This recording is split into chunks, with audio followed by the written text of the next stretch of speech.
Well, first of all, let's highlight that none of us want to be in this situation. This is not a choice that Canada made to create a chill in Canada-India relations. India is an important democracy, is a country with which we have deep historical people-to-people business ties at a time where the instability around geopolitics mean democracies have to stick together. That is why when we started to understand through intelligence agencies that India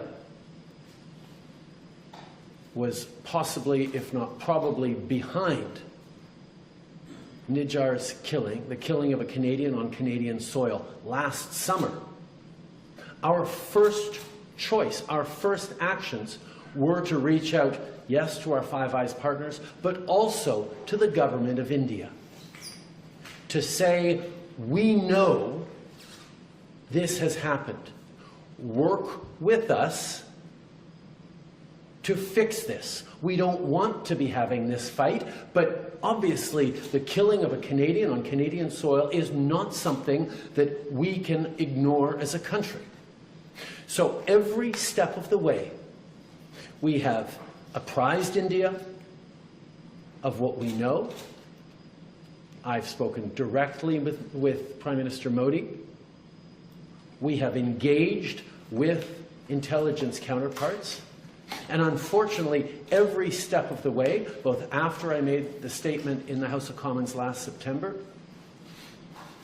and till now, the response of the Indian government has been to deny, to obfuscate, to attack me personally and the integrity of the Government of Canada and its officials and its police agencies.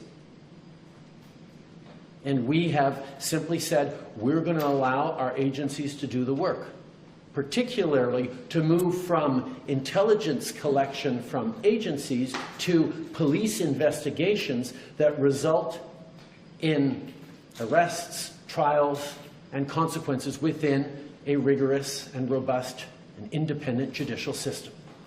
That has been our approach every step of the way. And indeed, over this past week, when the RCMP reached out to its law enforcement counterparts in India, there was a path where we could have worked together to ensure accountability and changes and steps that would have resulted in keeping Canadians safe, because that is our top priority.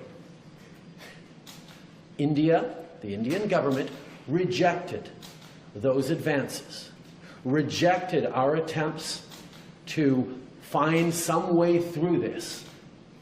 And that brought us to this point of having to disrupt the chain of operations that go from Indian diplomats here in Canada to criminal organizations to direct violent impacts on Canadians right across this country.